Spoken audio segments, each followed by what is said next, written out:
What is going on, everybody? I'm Retro Bliss. You're on the Retro Bliss Rewind podcast. We're going to have a fun time tonight. We're going to talk about the 5 toughest NES games. Now, this is going to be a very interesting topic because our experiences are wide ranged. So, without further delay, let's just bring on the panel, Mike for Mike's Gaming Gala. Hello. BD Retro Mods, and no stranger to the Retro Bliss Rewind podcast, Dr. Scott from Game Closet. What's going on, fellas? Good evening. We're going to have some fun tonight. I think so. There's going to be laughs. There's going to be people in the chat saying how wrong we are. Absolutely. I think it's going to be more of people pointing and laughing. Especially at me. You found that hard? That's it. If they're laughing at me, it's going to be because I'll just tell my story real quick. I was an adult with a kid working 60 hours a week when the NES came out. I never had one. It wasn't until I got into retro gaming in the last few years that I actually started getting into the NES. So I have played a number of them, and I know that there are some tough ones there.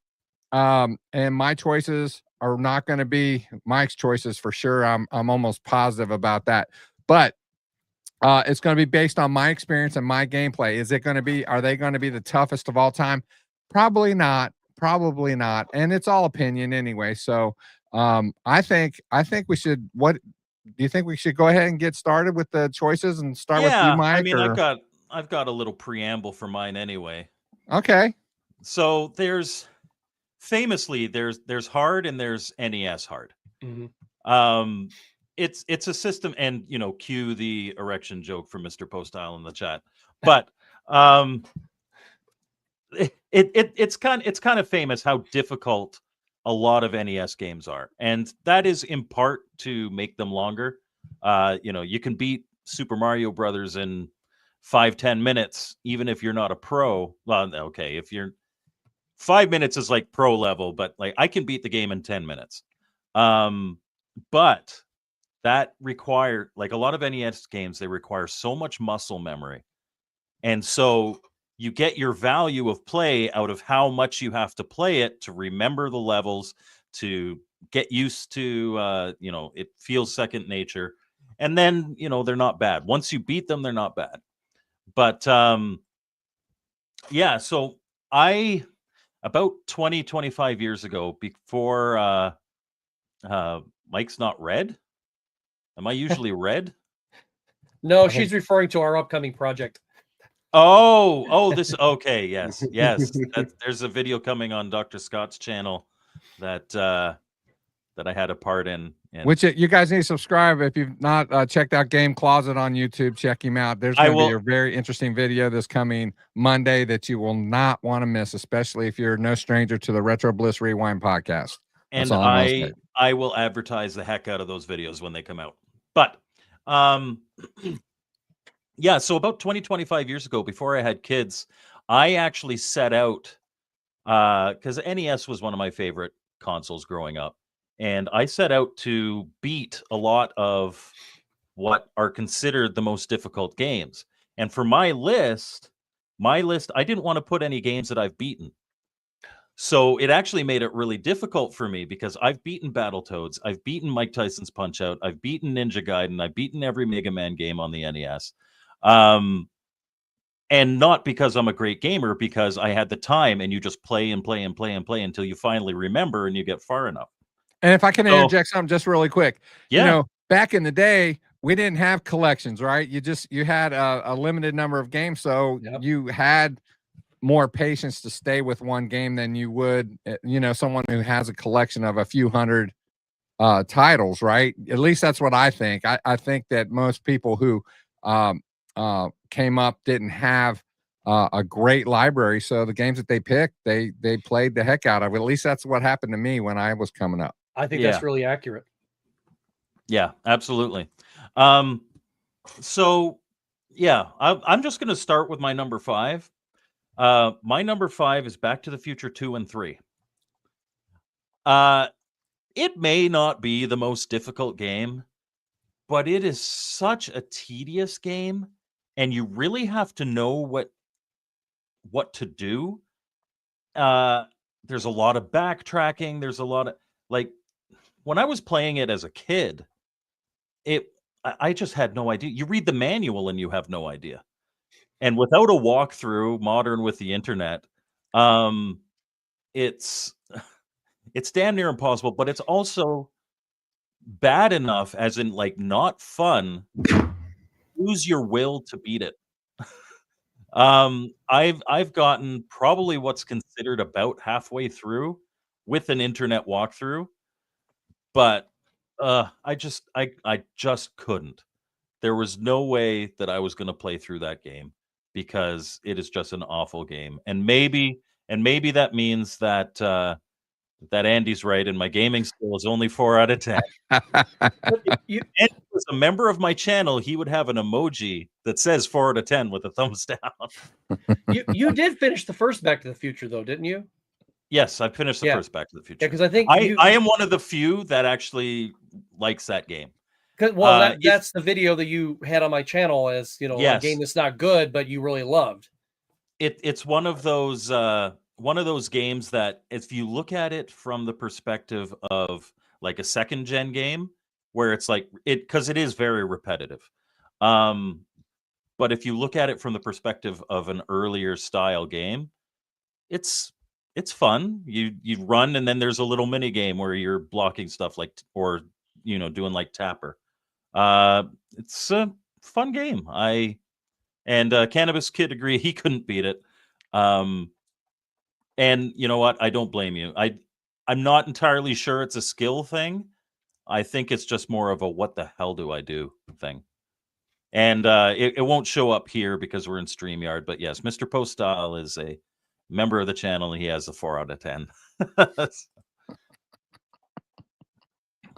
All right. That's a good start. We got the ball rolling. So I want to keep it going here with Brian and find out what his number 5 toughest game for the NES is.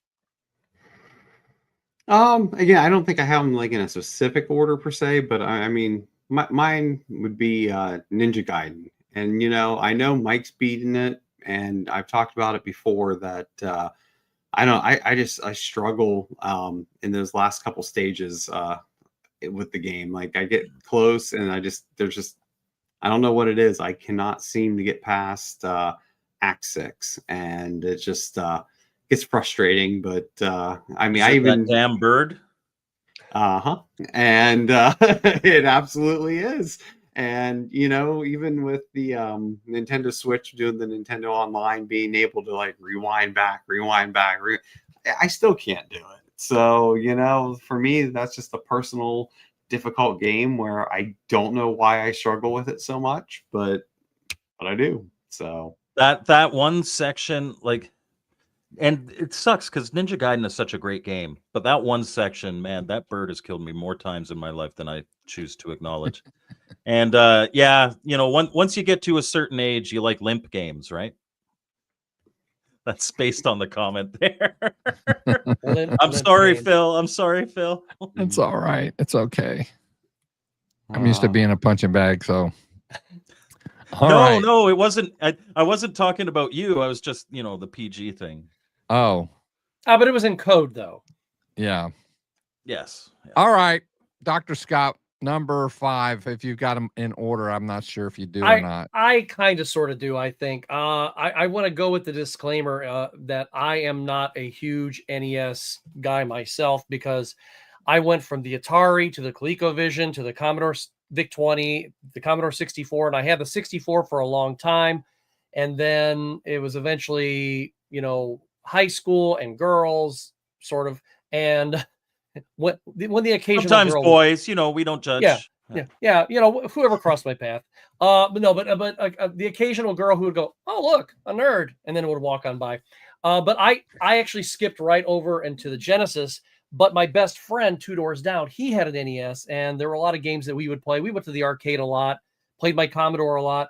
And I didn't actually own my own personal NES until about 2 years ago. So I've been slowly building a collection. And I remembered a couple of games that he had. And also there were a couple of games, real cheap games that I found and I would take to his house. So My first game was one that he owned that we used to play a lot in the arcade, and I don't have. I could have sworn I had a copy of it here, but maybe I just misplaced it, so I can't show you that one. But Narc was a great game in the arcade to play 2-player on, and you played it simultaneously at the same time. Same thing on the home console, but for some reason, when I would try to play, I'm like, can I play this by myself a little bit? Sure, go ahead. And then even trying to play it here at home, I have emulated it, and it is so incredibly difficult for me to play that game by myself. I can't beat it, and I get frustrated. I might get a couple levels in, but then it's just like there's more bullets coming at you, and whatever else they're throwing at you, like needles and dogs coming at you, and then the bosses are nuts. So I'm just like, okay, unless I'm playing with somebody else, I'm done. I'm not playing it. If I wanted to be frustrated, I'll talk to my sons. So.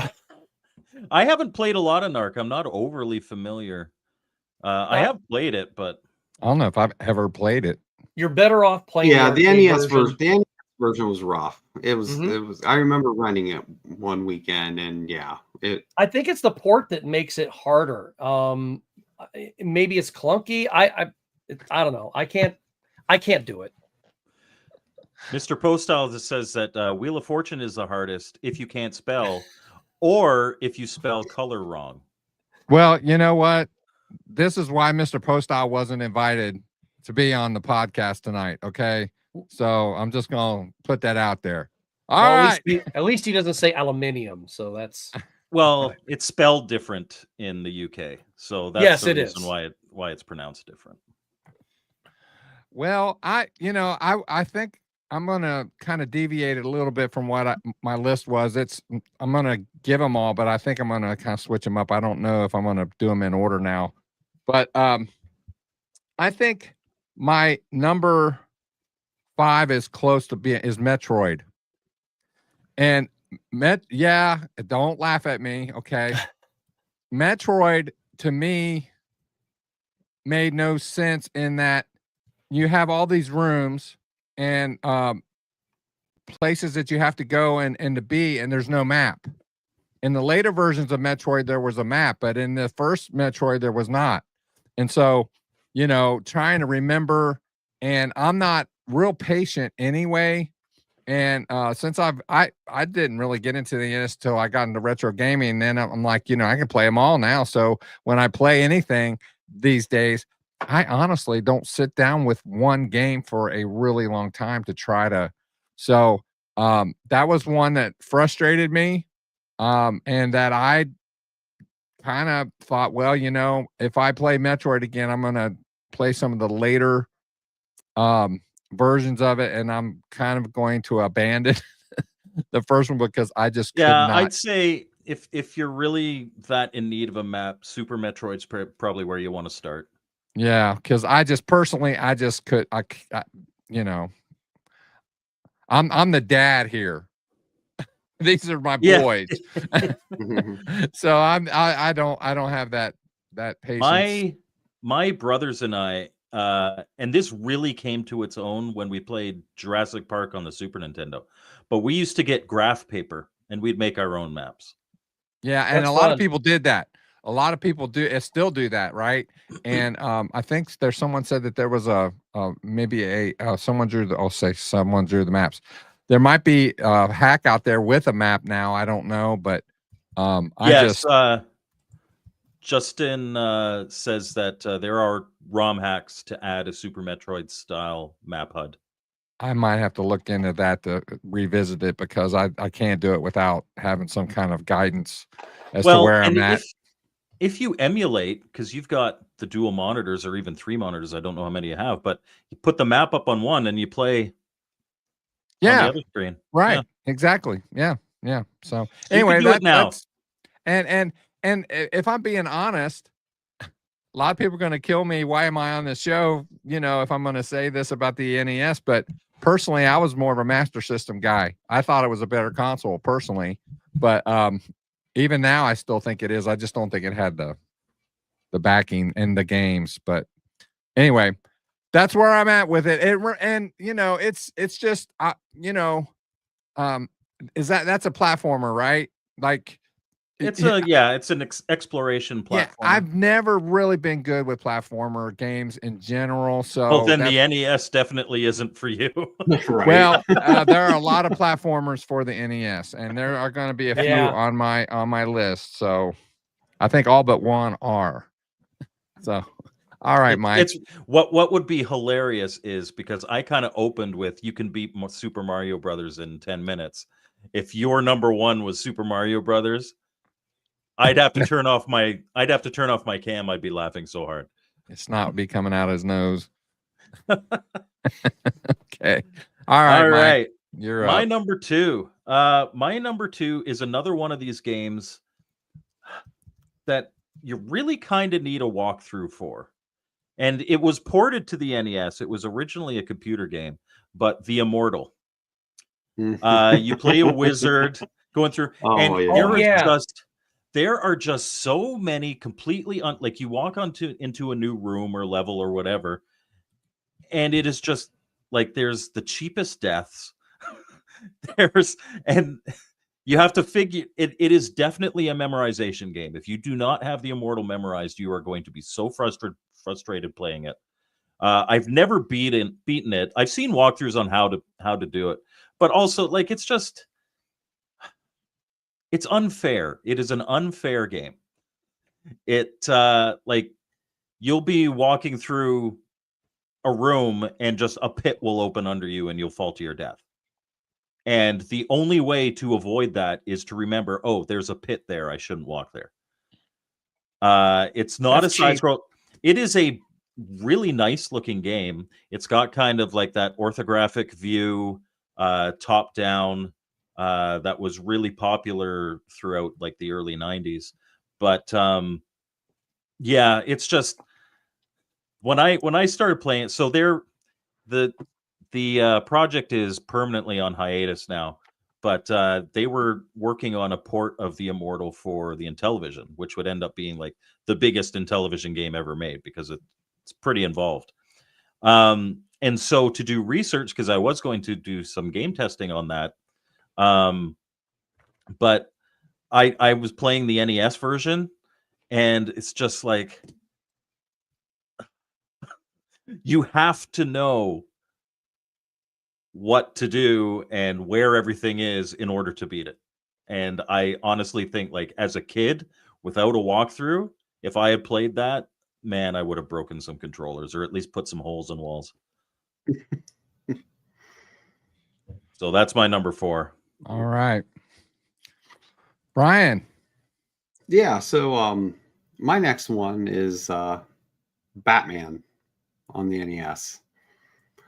And It's a tough one. You know, it's a tough one. And I still to this day still struggle with stage 5. The water pushing you through, and just trying to time the jumps right, and the things. Have you beaten it though? No, I have not. So again, another one. He's going to be doing this all. I'm going to take pride in my all the games games that and I've pick beaten. one. You guys haven't. Okay, I have that But- game. I bought it on recommendation, but I have not played it yet. So it's an Yeah. extremely good game. I mean, for when it was released, and even today, graphically, sound, everything's good. It's just it gets hard in the game, and especially like I said, when you start. For me, it's that stage 5. That one's very frustrating for me. So I get it. It is a really tough game. It's a great game, and the So music you in did it is beat this, phenomenal. Mike. Mike, you did beat this. Yes, I beat Batman. Lottie freaking da. Okay. I'm going to comment to Crypto Coffee. Friday the 13th is one that frustrated children everywhere. But once you and it's so counterintuitive, but once you figure out the map, and like sometimes when you're going left, you're going right on the map. Like once you figure out the orientation, it's not that bad. All right. Well, that's you know what? I'm not gonna lie. I did some research on some of the harder games, and Batman ranks up there for a It's lot up of there for people. sure. It's not just Yep. it's not just Brian. It's a lot of people. So, all right, Dr. Scott. Now, I think this one is actually quite difficult, but I enjoy it a lot, and I've never beaten it. And I used to own this back in the day. This is one of the games that I bought and took to my friend's house, but this is not that exact copy. I had repurchased it later on, and it's a Solar Jetman. Yeah. And I love the premise, because you have to navigate through tight caves with your little ship, and you got your parts, but the gravity physics kind of made your ship feel a little like it was made of Jello. I have no other. I mean, some of it felt quite right, but then sometimes it was just kind of like, why is it going that way? But one wrong move and you just bounce into a wall and explode. Now, the thing that I really did like about it, though, is they kind of gave you an extra chance. They're like, okay, now you're just a little astronaut and you're in your little suit, and if you can get back and go get yourself another ship, you're good. But if you're far away, you're kind of out of luck, But I do really enjoy that when it doesn't really frustrate me. It's just I don't know. It's just kind of like playing chess blind. It's like, okay, this goes here. That's just how it feels to me. But if you've never played Solar Jetman, I've heard people, I hate that game, and I'm just like, why? It's like, oh, it's so hard. It's so hard. I'm like, yeah, it's hard, but I don't. It just seems relaxing to me, even though it's. I've never been able to finish it. I liken it to a game like Gravatar, Yes, where exactly. mastering the controls is really difficult, but once you do, damn, it's a fun game. I think that's why I think it's fun, because I've gotten better at the controls, but it gets so frustrating when it's like bang, and you're like, oh man, now I'm just floating out in space. So, but yeah, that's mine. That's my 4. All right. It's a great game. I never heard of that either, so that's interesting. You've never heard of that was an arcade as well, wasn't it? I don't remember. I don't know. I don't think so. No, I'm thinking of something else. Maybe it was like just Jetman or something. I don't know. Okay.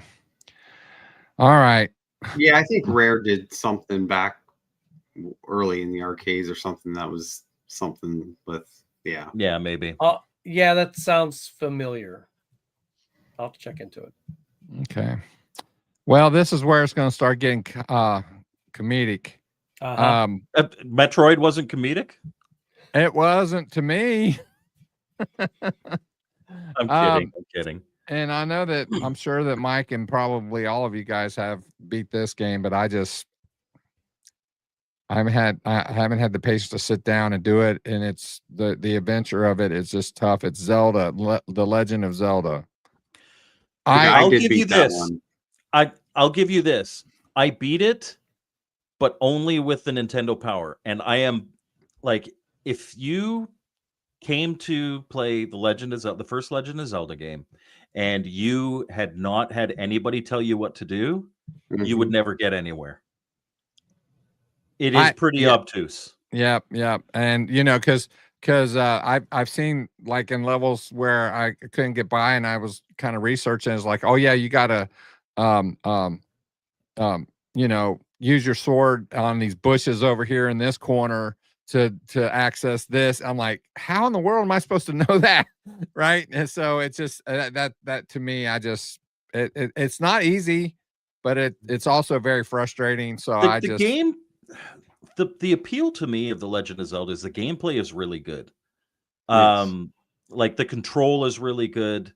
But if you don't have somebody to tell you what to do, or a walkthrough or something, the only reason me or any of my friends beat that as kids was because in Nintendo Power, it basically had a walkthrough. Yeah. There's a big map, and and they told you the secrets to do like in each order. I mean, full disclosure, I beat it with having the Nintendo Power map as well. I don't think anybody beat it without it, to be honest. If you did, if you're in the chat and you beat Legend of Zelda without anybody telling you anything, you're my hero. And let us know who you are so we can send you a cape for that. The key to Zelda 2 is you just got to take, kind of like as a role-playing game, you have to take time and like kill a bunch of enemies to level yourself up so you can keep upping your skill stuff before trying to go into the other parts. So if you do that, Zelda 2's not too bad at all. It's just you have to take the time and what I would say the monotony of leveling up. So literally running into the enemies and purposely just doing that over and over and over, and then go to the next spot. So Mysticles fell into the trap, and he called the NES support hotline. My parents 1-900. never let me call that. Cheaters. And the Nintendo Power that I used was not mine. It was my friends. We were too poor. I didn't get any of those. Casey has a question. Who on the panel collects for NES, and if so, how many do you have? He wants to compare his manhood with you. Well, he's probably got more manhood than I do. I would say I have about, I know what I said. I'd say I have maybe around 40, 50. Actually, no, I take that back because I've got some, I'm thinking the ones that are not complete in boxes. I probably have about 60. Okay. You guys down there? Yeah, no, I do collect. I'm just trying to see how many I actually have right now. So, so between the main titles and then homebrew carts and things like that, I'm at 229 for Wow. NES. And but I will say though, like I have no, and this goes for any console, like I have no interest of getting a complete set. It's just literally grabbing the games that I liked, and then of course supporting homebrews when I can. Yes. So Yeah. See, actually, for me, because money's always an issue. I know Mike says I say that and I don't show it, but what I've done is I've tried to focus my attention on homebrews, and and so because I wanted to do that, I bought EverDrives for my consoles, so I can still play, even All though the I originals. may have 60. I can play anything I really want. Technically, homebrews and for those consoles and everything. Well, So. and kind of like we talked in a previous episode. I mean, having EverDrives is almost a necessity nowadays, especially like because there's some games there's just no way unless you're gonna really like again if you really want a complete set and you're gonna spend a couple $1,000s on just one game. I mean, you're not going to be able to obtain them all, unless that's really It's out your of reach thing. for So- most people. Right, out of reach for most people. A flash, an EverDrive allows you to still enjoy it, and also just there is a convenience there with that. But there's still something to be said about the original cartridge, and having that. So Scott, Absolutely. I wish I could look at my count right now, and they're over here on the shelf. I've only got like one and maybe an extra half shelf. If I had to guess off the top of my head, it's between 40 and 50 games, but it's probably closer to 40 because I only started a couple years ago. Yeah, I'm sitting just shy of 600, but I was priced out at NES a while ago. I have not bought a new, aside from homebrew, I have not bought an NES game at a Game Swap or something for probably almost 10 years. Yeah. I just kind of got to a point where it's like it's getting way too expensive for me. But a lot of those I bought back when they were a lot cheaper. And I do have a couple. And the only ones that I do not collect, I do not collect NES exclusively complete in box. The majority of those 600 or so are loose. The only ones that I go for complete in box are like my favorite series, as well as the ones I had as a kid. So one that I was really excited to find was like Kid Cool, which is not a good game. It could be on one of these lists. It's your nostalgia, isn't it? But I had it as a kid and we played it all the time, and so I wanted that one complete in box, and thankfully it was only like $30.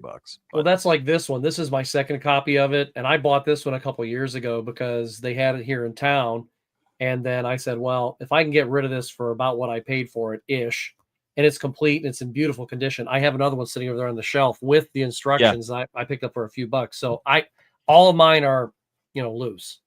Yeah. So. And only a couple of mine, like obviously like homebrew, like new homebrews or, with complete box. And I got a couple originals, but I've never, at least when it came to the Nintendo, I guess my philosophy has always been if the game came in a cardboard box, I don't care about having it. Now, if it came into a plastic shell like a Sega Genesis or a Nintendo DS game, Well, and those are easier. I want to it. get I because want you it. can I want get it them. complete in box. Yeah. So Yeah. Cardboard's what excites me. I like my cardboard boxes. You know, I also thought about asking Chris to be on the podcast with us all. From I can't remember his last name, who was YouTuber of the year prior to you. Oh, the Real Bit Wars. Yeah, Real Bit Wars. Yeah. He's got a massive. He's got although Super Nintendo is what he's going for full set. And but if you see his videos, he's got he's got a wall of NES. Yeah. He's got tons. Stephen Haywood from the Tech Buzz, he's going for the complete set, and I know I don't know how close he is, but he's got a whole wall. So yeah. And Casey says he has about 100 complete in box, which is more than me. I have like 50 or 60 that are complete in box. All right, but back to the topic. That was a little detour. Yeah. So now it's Scott's turn, Dr. Scott. What? Right? Okay, comedy ensues here because wait. No, wait a minute. You had just done Legend of Zelda, Bliss. It's my turn. No, it's Mike. yeah. Oh no! Yeah. Legend of Zelda was your 4. Did we really go that? Yes. All that talking just about Legend We of Zelda? tangented. Oh boy! Yes. All right. So Let's reel it back in. my number 3 that I haven't beaten, and again, maybe it's not that the game is difficult. It's just the game is so bad that you lose your will to beat it. And even when, like, as a kid, I knew what to do because I did read the manual. But Bart versus the Space Mutants. Oh, that game is. It is just horrible. I have a complete box of that. That was one. I know that was one of your recent pickups. Well, no, it wasn't a recent pickup. A couple years ago, I went down to my son's place in Jacksonville, and he was helping someone from his church move, and they had all this video game stuff. And my dad, he's a YouTuber or whatever. Oh, you want it? And just gave it to him. He said, "Dad, I got some stuff for you when you come down." Yeah, and I went to your son's house and picked it and up. I'm like, "Are you kidding me?" So, yes, I gotta agree with that statement. As Justin says, all the Simpsons games are trash. Bart versus the World, I think, is Krusty's Funhouse was maybe the that only one's one okay. that was okay.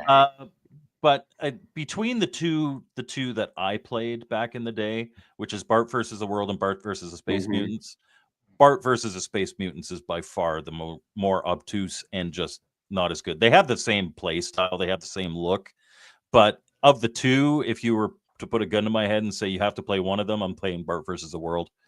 Bart versus Space Mutants. So, like, there's a color that the aliens are using, and you have to go around with your spray paint and spray paint everything that's color. That's that color. It's tedious, and you got to use like your glasses to see which people walking around are aliens. It's just a terrible, terrible game.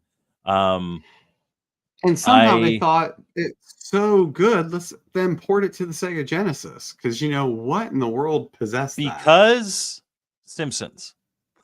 Well, right, but it was a horrible game. But which Battletoads game was it? I think it was the first just regular Battletoads. It was on NES, and then it was on Genesis and Super Nintendo, but it was like horrible and or maybe just really, really hard on NES, but on the other ones it was actually decent. Am I thinking that correctly? Or is it Battletoads versus I think my experience has been. Go ahead. Yeah, so the original Battletoads was from the NES was ported to the Sega Genesis, but the one that hit like all three was Battletoads versus Double Dragon. Yeah. Off-Grid Arcades here, and his name's Bart, and so especially because he's off-grid, it's kind of Bart versus the world. Yeah, it is. Or is it Bart in tune with the world? Maybe that's it. Hey, Bart, what's up, man? I haven't talked to you in a while. What's going on? All right. So, Bart versus a power company. That's what it really is. It's Brian's turn. So my next one, because compared to what I'm going to say, rather play Bart versus the Space Mutants anytime. But Oh, okay. but my next one here is Dr. Jekyll, Mr. Hyde. That game Was made famous by the angry video game nerd. Video game nerd. I was going to say, cue the nerd. It's absolutely atrocious. The difficulty is just insane, and like just no guidance on how to even play it. Like I remember, like I was excited, rented it, and got it home. I was so frustrated with it. We took it back like 2 hours later and like asked, like, can I please pick something else out? This is so bad. Like this is my only game to rent for the weekend. I need something else.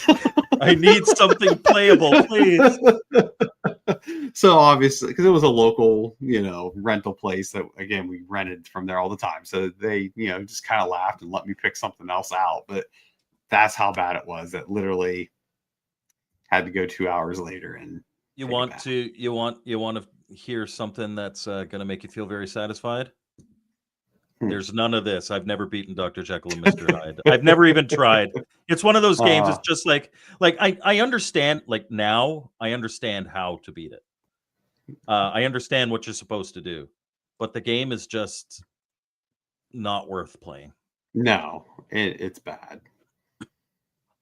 Like, I mean, just the name of it and like the cover, you're like, oh, this is gonna be great, And yeah, it's How many kids were fooled by box covers back in the day for a pile of without a systems? doubt, Right, Bliss? When in 2600 games, it was even worse. So. Oh yeah, it's like one of my favorites because they had epic art. Very slight diversion. Yeah, epic art on the old school stuff.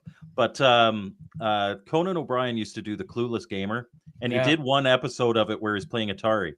And they show him like Missile Command, and he's like, look at this. Let me guess, it's going to be like 3 dots and a block. And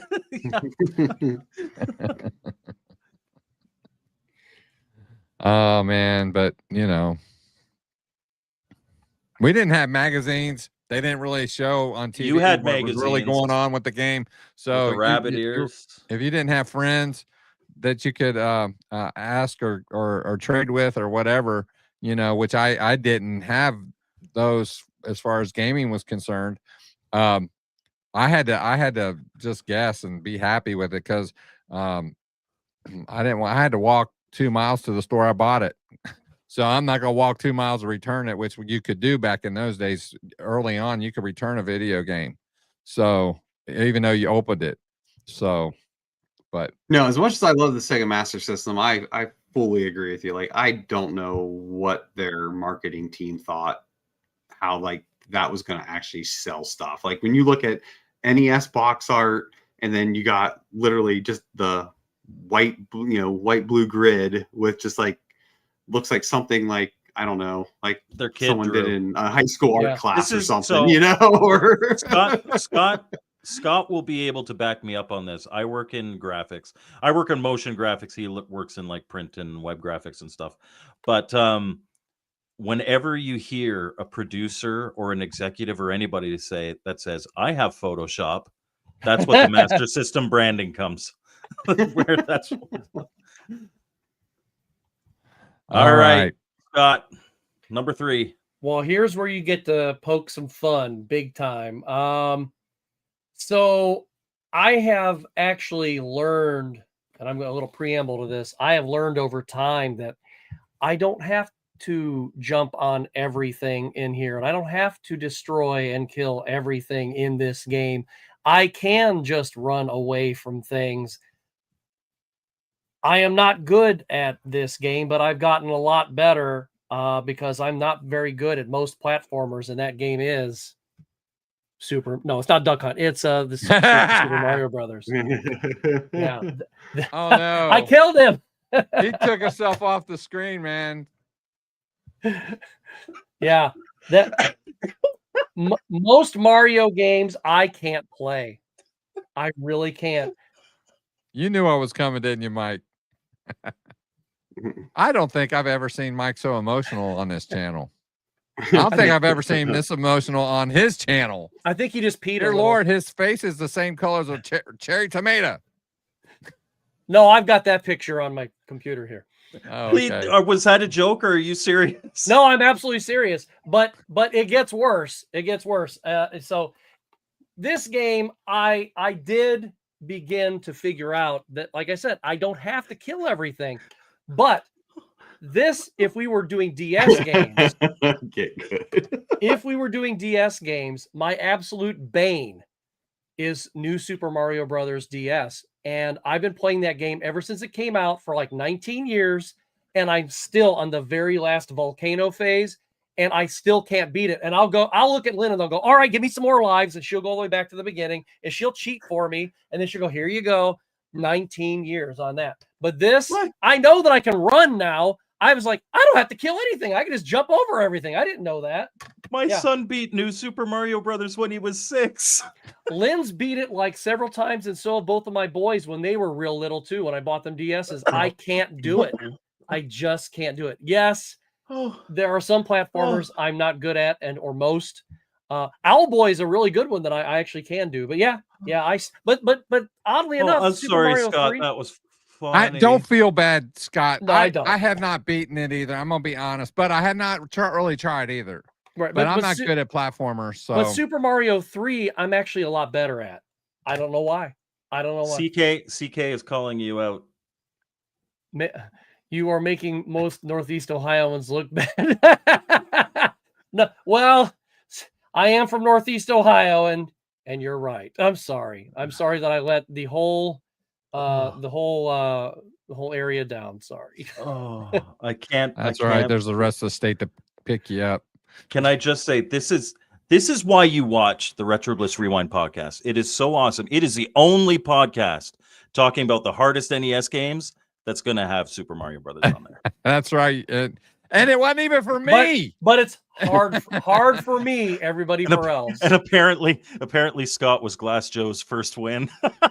Actually, just a side note on that. I did buy that game. I haven't even tried it out here yet, but my best friend had it, and we used to play the heck out of that one. And I actually did beat Glass Joe, but that was about it. So, All right, man. Bill, up to you. Yeah, that was probably the most entertaining pick of the night thus far. I will say, never let it be said that I can't make somebody laugh. Well, you have done that. Justin has your back. He wasn't able to beat Super Mario Brothers for most of his life. But now he can beat it in 10 to 15 minutes routinely. Well, my buddy Mike, your Mike, my buddy John, he said he can speed run it in like 10 minutes, and he hasn't done it for me yet. But And that's not even a speed run time. no, he's like, I can do. He goes, I can do better than that. I'm like, okay, and he's like, I haven't done it in a while. I'm like, all right, I want to see him do it. We're supposed to do it on the channel here sometime. So, and then, well, he's supposed to play me, and we'll just see how bad that is. So I do it in about 10 minutes. And the whole key is once you get that flower power, don't let it go. And then you're fine. Yep. Phil. Interesting. That's a tough one to follow, Phil. I know. So I'm just gonna wing it and do the best I can with it. Now, this next game is actually in our Retro Bliss Ninja competition this month, and it's been mentioned already once, and it's Ninja Gaiden.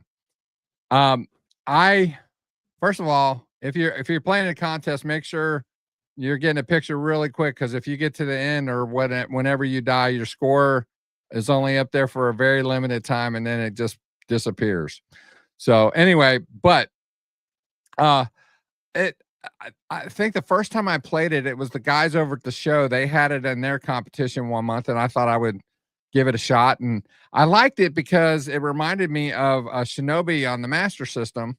And I used to love to play Shinobi all the time on my Master System. And so I thought this is kind of similar, but I'm kind of with Brian as far as how it can get tough in certain levels. And I can't remember which levels I have problems with or can't get by, but it's just tough for me. It is proper difficult. I'll give you it. Yeah. So that's my pick, and that's why. Yeah, it's a great game. Like I said without a when doubt. Brian said it, but it is, and the one thing that I appreciate about it is that when you die, it's your own damn fault. but they do specifically place certain flying animals in places that just make it so Yep. difficult. Yeah. I think the one time that I did do it, I managed to get myself knocked back, but I landed on the platform, and I landed like right on the edge of the platform so that the bird didn't respawn, and then I was able to do it. It's an incredibly difficult. Yeah, jump. but it's a good game. I mean, it's Great fun game. to play, even if you're not great at it. It's still fun to try. You know, Yeah. one of these days, maybe I'll actually sit down with it and try to do it a little bit more and better than I have. But you know, it's a good game. Any game with like the Castlevania games too. Any game with that knockback mechanic, when you get hit, it throws you back. There's going to be a lot of salty deaths. Yeah. All right, Michael, you're Number up, man. 2 for me is, and I have tried to beat this one. Maybe I need to try some more because I love the game. It's a great game. Cobra Triangle. So Cobra Triangle, imagine like Gradius style weapon upgrades, but you're a speedboat. And it has all these different stages. They're like race kind of stages. There's bosses like sea monsters and all that. And like protect all the stuff within, like other speedboats are trying to take stuff from you. Playing it with a fully upgraded boat where you're able to shoot everything and do really well isn't too bad. But when you die, you lose all your power-ups. And later in the game, if you don't have your power-ups, it's damn near impossible. And so it is a situation where like you're good until you die once, and then you can't beat the game. That runs over. So that's why it's one that I have not beaten. I've gotten close, I think, but and they're like Drubius here talking about like the logs and the whirlpools. Like it is a properly difficult game, but it's a really, really good game. It's a lot of fun. I'm a fan of it, and maybe I need to play it a bit more so that I can add it to my list. It's tough for content creators to really take the time. I think Mike's probably the best I've ever seen, because he tests a lot of homebrews for a lot of people, and he tries to beat games as much as he can. And I don't know how he does it. I can't. There's so many that I play. I don't play one that long good enough to get through like that. But yeah, I think that would be a good game to try. It's a lot of fun, and you know what? It's one of those ones. It's fun whether you beat it or not. I mean, I can say that because I haven't beaten it. And I think it's fun. What's it called again? What triangle? Cobra Triangle. Cobra Triangle. I got to check that out. Yeah, it's a really fun game, but especially as you get later into it, it's a very difficult game. All right, Cool. Michael, that was good. So I think Brian is going to tell us his next choice. Yeah, Maybe. my Okay. next one is am I You're good? we can hear you now. Okay. So yeah, my next one is Teenage Mutant Ninja Turtles, the original one. Okay. Mm-hmm. And Yep. yeah, but you know, again, now it's a little easier to do, but man, I just remember playing that when I was younger, first came out, and that was brutal.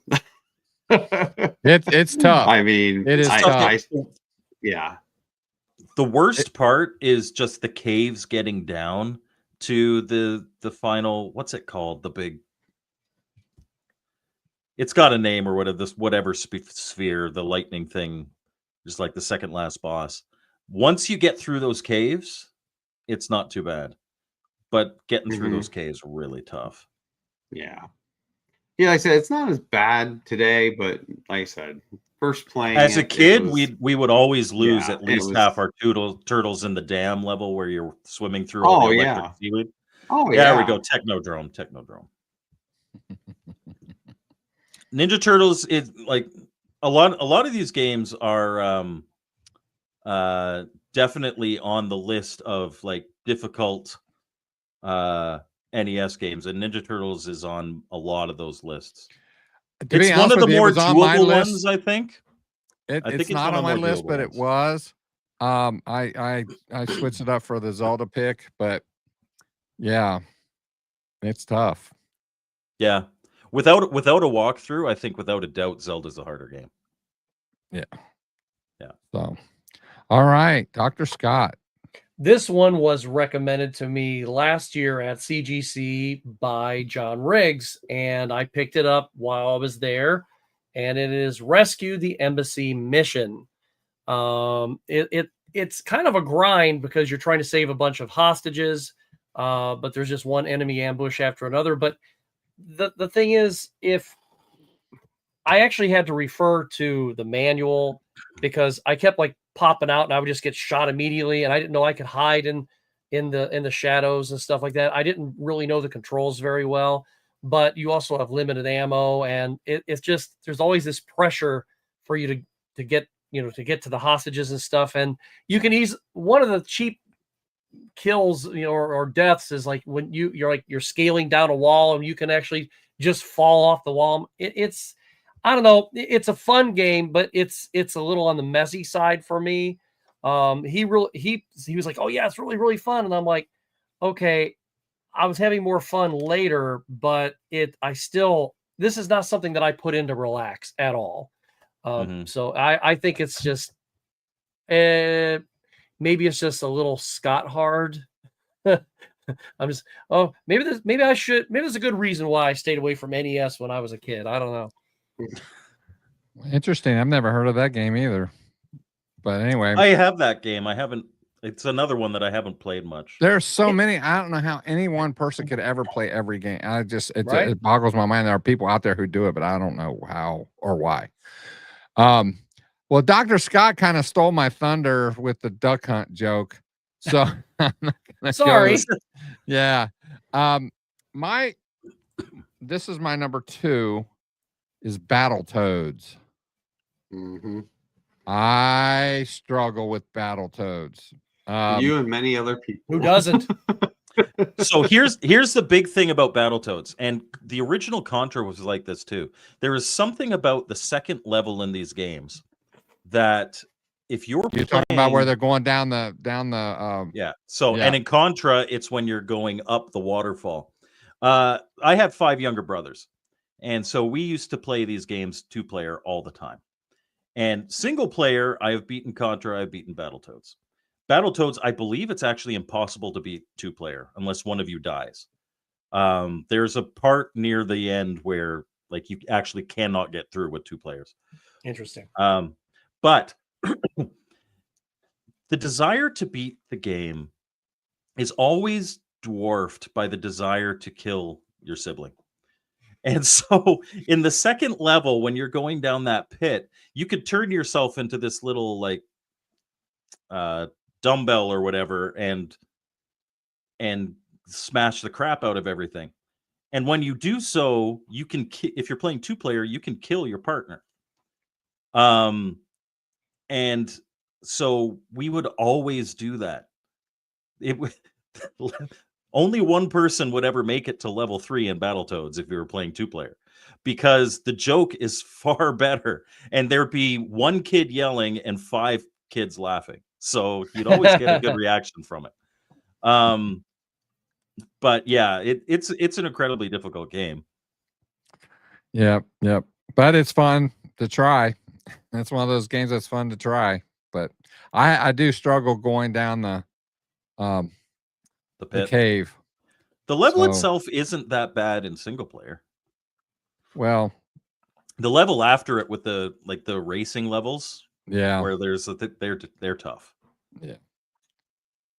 All right. So Michael, what is this your number 1? Is this going to be your number 1 hardest?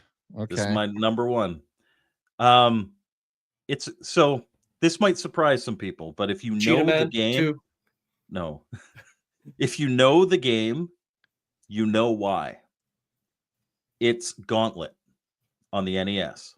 Oh, I've never played it on the NES. Gauntlet on the NES is just actually bought it really too. good. It's a lot of fun. There are unlimited continues, so you'd be like, okay, what's the big deal? You just keep playing. You cannot enter the last level without a password. How do you get that password? Random levels. There's like really obtuse ways to find part of the password in every level. And you don't even know that you have to look for them.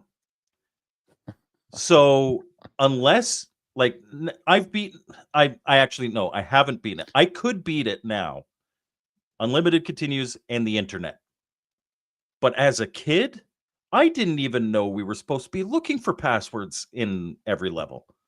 How the heck did they expect anybody to ever beat that game without telling them, hey, there you got to look for things in every level to see if there might be something that will help you get into the last level? Yeah. So frustrating. Yeah. Sounds like it would be, especially if you went through all the trouble to get to where you were, only to find out that you didn't do what you were supposed to do. So, and what they do you never do? told you, and they never told you had to do it. Yeah. Wow. So frustrating. And there Kids was, are kind of and used I to don't, that though. and I don't remember any stupid like Nintendo Power saying, "Oh, by the way, in these levels, look for password pieces." Right. Right. Well, Brian. Yeah, so my last one here for the night, again, was a really frustrating one. Still is Silver Surfer. You know, when this came out, you know, I was really big into both DC and Marvel comics, and was very excited to see that they were actually making a video game, The Silver Surfer, and even more so that it was like a shmup in ways, you know. And it's just that, it's It feels very, unfair very at times. rough. Yes, it's very, very unfair. Yeah. Actually, I forgot about that one. Bill and Ted's. That should probably been on the list tonight too, because that is a very bad game. That's very hard to play. So, but yes, Silver Surfer was mine, because again, that was another one where I was very excited for it, rented it, and I could not get over how difficult and frustrating it was. How far did you get into it? Do you remember? I don't fully remember. I don't even know if I got past the second level. So I know multiple people whose games always ended on the second level. Yeah. Interesting. All right, Dr. Scott, we're getting ready to wrap this up, aren't we? We're getting close. Oh yeah. What's your number one? Well, if you go back a couple of comments there to Drubius333, he actually has my number one, and that is Life Force. I love shoot 'em ups, but I'll tell you what, just about every shoot 'em up is kind of hard anyway, whether it be Truxton or Musha or what have you. But I find Life Force on the NES to be particularly difficult. There's so many projectiles on screen at the same time, and maybe it's just because I'm getting older, or maybe I could have actually taken care of business back in the day. And maybe it's just my reflexes aren't as good, but sometimes it's just difficult to even see your own ship on that. So you kind of need a lot of luck on that one to get through it, in my opinion. So, but that's my number 4, Life Force. And I was, when I saw that comment, I was like, oh, cool. There's somebody else that thinks that too. So, Wow. Justin makes a good point here. There is definitely a difference between games that are hard because they suck and games that are hard but fair. Mm-hmm. Right. I think Life Force is one of those, like, I wouldn't even put it in my hard category. Really? It's difficult. It's difficult, but I think it's fair. And you've got other supporters here, and Andy is not one of your supporters, but Jason is. No, it's not Mhm. Bill and Ted broken, bad game like that. Yeah. All right. It's up to final me one. now. This game has not been mentioned as one of the choices, but it has been mentioned. And you have to understand my limited experience with the NES as far as how many games overall that I have played. But this game has been frustrating to me, and I cannot beat it, and I want to beat it, and I get close. I just can't do it. Punch Out. That is Punch Out. fair. It is a tough, for me, it's tough. But it's so much fun. It is so much fun to play. It's fun trying.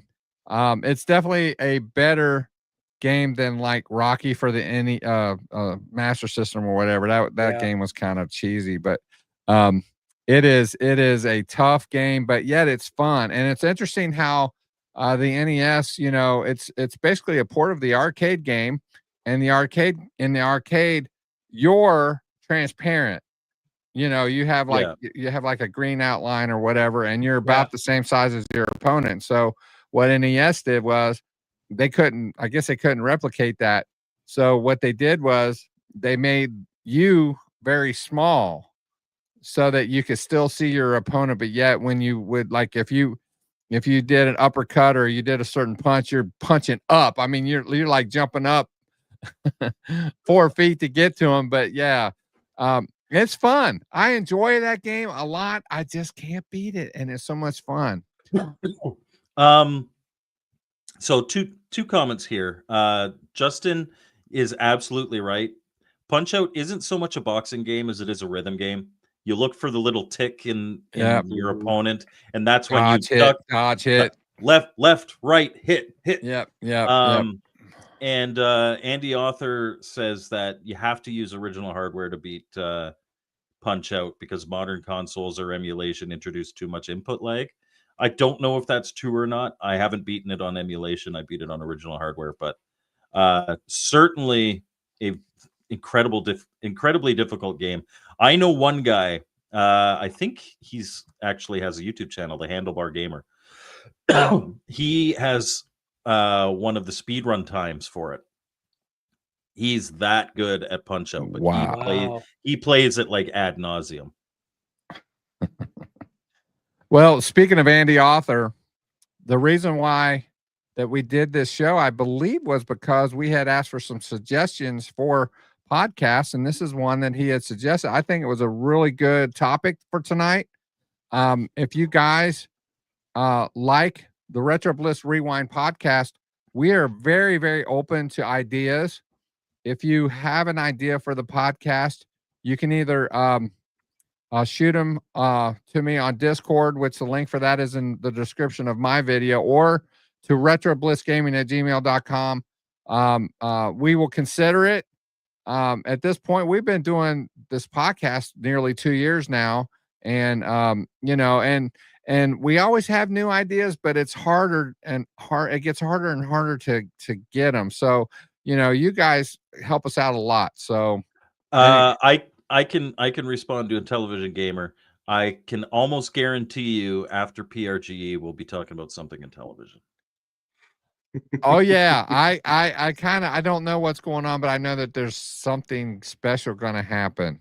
Is all I know. I don't know what it means or who or how or what. We have someone on the panel that actually does, that will not divulge any information.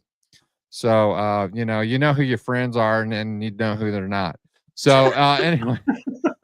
I would be executed if I shared that. But right. Mr. Postow, Ghosts and Goblins absolutely ranks on a lot of people. Yes. The only reason I beat that game is a very generous infinite continues. And you have to play through the damn game twice.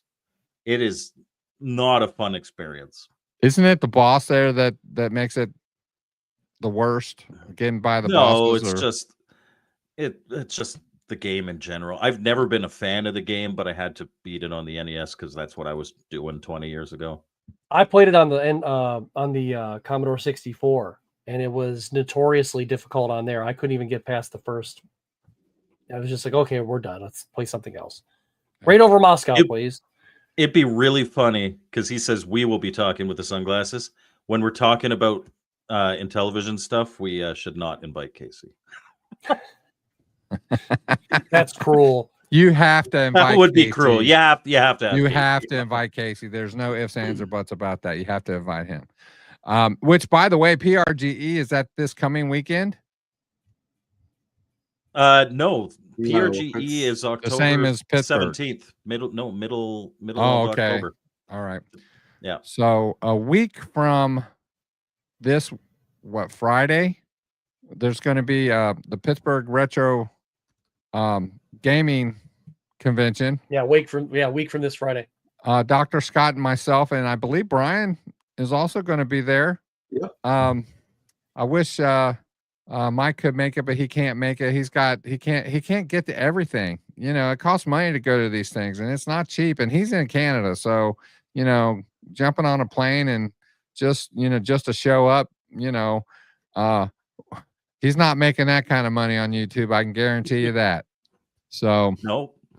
we would love to have you either in Ohio or Pittsburgh here and next year sometime, because we need to get you on a panel so we can talk live in front of people. So That would be fun. great. that would be a whole lot of fun. So anyway, like I said, if you guys have any ideas, hit us up. We'd love to hear them. We do expect to have a podcast next week. Don't know what the topic is quite yet, but we're working on it. So Before we go, let me get to the Before Okay. we go, can I do a little plug? shameless plug. So it's completely shameless. It is my birthday tomorrow. I'm Is not it? streaming tomorrow. But this Saturday at 2 p.m. Eastern, I will be doing a birthday stream. So please come and hang out with me. Your birthday is a week All before right. mine. Interesting. Oh, there you go. Yeah, I'm a week. Well, tomorrow will be a week before my birthday. So yeah, Well, cool. Actually, so happy my- birthday my for tomorrow. My son's birthday is the 28th, and I think people are coming over about 3, so I might go a little early on Saturday. I might do like a 1:30.